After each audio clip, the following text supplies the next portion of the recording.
Ahora mismo estoy en Nevşehir, la capital de la Capadocia. Estoy en la estación de buses y estoy esperando el bus que me va a llevar a Urfa. Son casi las 10 de la noche, me he levantado muy temprano hoy, aún no me he duchado y me quedan por delante 10 horas de bus, así que va a ser una noche bastante desagradable, sobre todo para quien le toque sentarse a mi lado.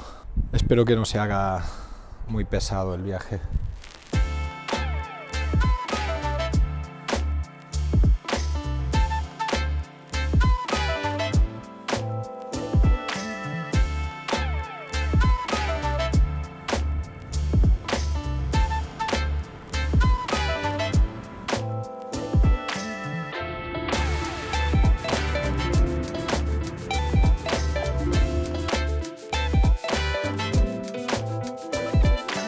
Tierra de fronteras, tierra de conquistas y tierra de problemas.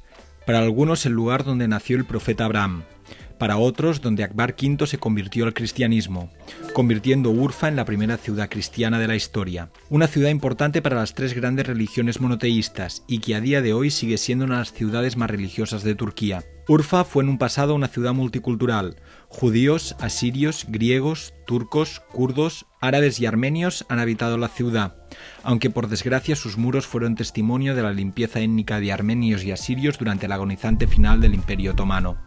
Cuando hablo que en Urfa han habido varias religiones y han tenido un peso importante en la historia de la ciudad, quizá el ejemplo más fácil para observarlo es la mezquita Firflin. Esta mezquita anteriormente era una iglesia y es muy fácil identificarlo por el hecho de que justo cuando entras en el edificio los ojos se te van directamente hasta un ábside que se encuentra al fondo del edificio. Y choca mucho con ver a la derecha el Mirjiba, que no deja de ser el lugar que señala a la Meca. Y otro de los ejemplos que tenía guardados para evidenciar que muchas religiones han habitado aquí en Urfa era la Ulu Jami. La Ulu Jami en su origen también fue una iglesia, de hecho tiene un campanario muy fácilmente identificable, pero por desgracia esta mezquita sufrió los efectos del terremoto del pasado 6 de febrero de 2023 y ahora mismo se encuentra en restauración. Os dejo en la descripción la lista de reproducción sobre nuestra cobertura que hicimos en el sudeste de Turquía, donde podéis encontrar la información sobre el tema. La posición geográfica de la ciudad ha sido su pesadilla, pero también su fuente de ingresos. En tiempos de paz, la ciudad floreció al amparo de la Ruta de la Seda, gracias a sus conexiones con Antioquía, Alepo o Mosul.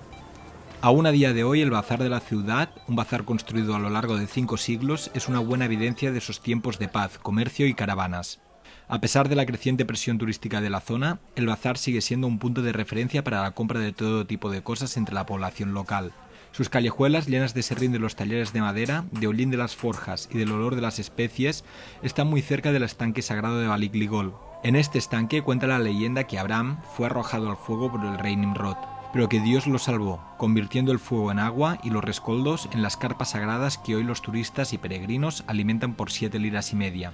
Esta leyenda, de múltiples versiones, se cree que tiene sus orígenes en tradiciones paganas de la zona, y es que Urfa lleva habitada miles de años.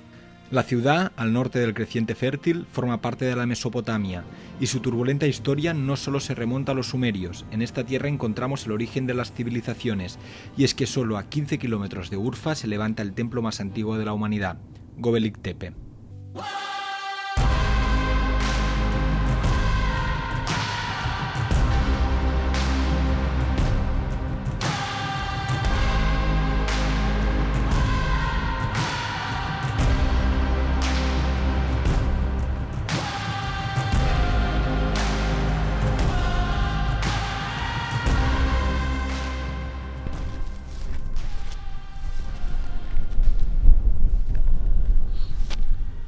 Seguramente entre estos campos de trigo salvaje, hace más de 12.000 años nuestros primeros ancestros construyeron aquí el que es el objetivo final de este viaje, ¿no?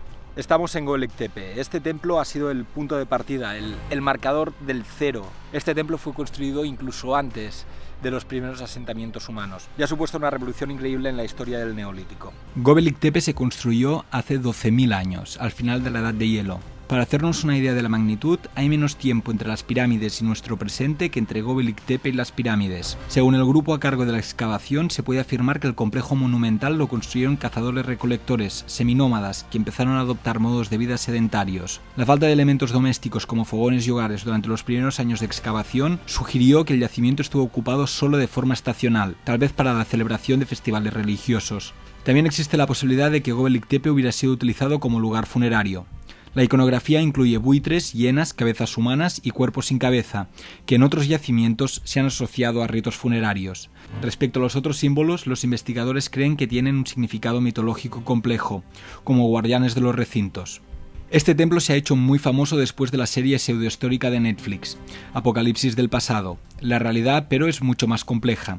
Al final, Göbekli Tepe ha aportado pruebas de una organización que solo se pensaba que tenían sociedades mucho más avanzadas, y ha obligado a plantear nuevas teorías sobre la evolución de las primeras sociedades humanas. Solo una pequeña aclaración para los despistados. No lo construyeron los aliens. Si por casualidad quisierais leer más sobre el tema, os dejo en la descripción la página web del proyecto, así como el enlace a diferentes artículos científicos.